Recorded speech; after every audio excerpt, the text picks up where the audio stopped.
എനിക്കതിൽ ഏറ്റവും എന്താ പറയുക ഒരു ഇൻസെക്യൂർ ആയിട്ട് തോന്നില്ല, ഒരു പേടിപ്പിടുന്ന കാര്യമായിട്ട് തോന്നിയത് ഇതിന്റെ താഴെ അതിനെ സപ്പോർട്ട് ചെയ്യാനായിട്ട് ഒരുപാട് പേരുണ്ട് ആ പുള്ളിനെ. അപ്പോൾ അത് കമന്റ് ചെയ്യുന്നത് അവനിപ്പോ എന്താ അവനുള്ളത് പറഞ്ഞു അപ്പൊ ഞാൻ ശരി ഇങ്ങനെ ഉള്ളത് പറയാനായിട്ട് ഒരു സോഷ്യൽ സെൻസ് ഉണ്ടല്ലോ, നമ്മൾ എന്താണ് പറയേണ്ടതെന്നുള്ളൊരു ബോധം. ഒരു പുള്ളി ഒന്ന് ഞാനൊന്ന് അവസാനിച്ചില്ല, ഞാൻ നൈറ്റ് ഷിഫ്റ്റ് എടുത്തോണ്ടിരിക്കുക, ഞാൻ അതിനൊന്നും വലിയ കമന്റ് ഒന്നും കൊടുക്കാതെ ആ ഒരു വീഡിയോ 2 ദിവസം റൺ ചെയ്ത് കഴിഞ്ഞിട്ടുള്ള ഒരു കമന്റ് പുള്ളിയുടെ കണ്ടു. ചരക്കെന്നല്ല ഞാൻ വിളിച്ചത്, അവൻ സൗന്ദര്യത്തിനെ അങ്ങനെ വർണ്ണീകരിച്ച് പറഞ്ഞതായിരിക്കും എന്ന് പറഞ്ഞു. അപ്പം ഞാൻ പറഞ്ഞു സുഹൃത്തെ താങ്കളുടെ ഉമ്മ വളരെ നല്ലൊരു ചരക്കാണ്.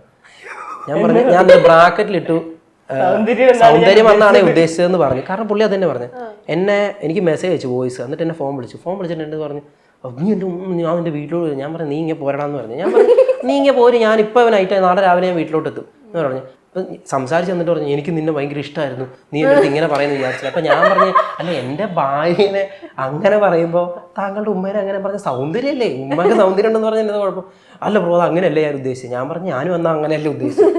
അവസാനം പിന്നെ പറഞ്ഞു വന്നപ്പോൾ ഞാൻ വഴക്കുണ്ടാക്കിയാലും കുറച്ച് കഴിയുമ്പോൾ എനിക്കങ്ങനെ വഴക്കുണ്ടാക്കാൻ, അത് സ്ട്രേഞ്ചർ ആണെങ്കിലും പരിചയമുള്ളവരാണെങ്കിലും ഒരു 5 മിനിറ്റ് വഴക്കുണ്ടാക്കി ഒരാളോട്ട് മിണ്ടാണ്ടിരിക്കാൻ ഭയങ്കര പാടാണ്. വെറുതെ അയാളോട്ട് വഴക്കുണ്ടാക്കിക്കൊണ്ടിരിക്കാൻ എനിക്ക് ഇഷ്ടമല്ല. അപ്പൊ ഞാൻ സംസാരിച്ച് പുള്ളിയും പറഞ്ഞു പുള്ളി പറഞ്ഞു സോറി ബ്രോ എന്ന് പറഞ്ഞു. ഞാനും പറഞ്ഞു ഓക്കെ ബ്രോ, ഞാനും അതൊരു ഇതിലാണ് ഉമ്മാനെ പറഞ്ഞത്. നിങ്ങളുടെ ഉമ്മ ആരാണ് എന്തവസ്ഥയിലിരിക്കുന്ന ഒരാളാണെന്ന് എനിക്കറിയില്ല, ഞാനും നിങ്ങളോട് സോറി ചോദിക്കണം എന്ന് പറഞ്ഞ് രണ്ടുപേരും മാന്യമായിട്ടാണ് പറഞ്ഞത്. പക്ഷെ പുള്ളി പറഞ്ഞു കഴിഞ്ഞാൽ പുള്ളിക്കത് പറഞ്ഞപ്പോൾ മനസ്സിലായി. ഇപ്പോഴും മനസ്സിലാകാത്ത ഒരുപാട് പേരുണ്ട്.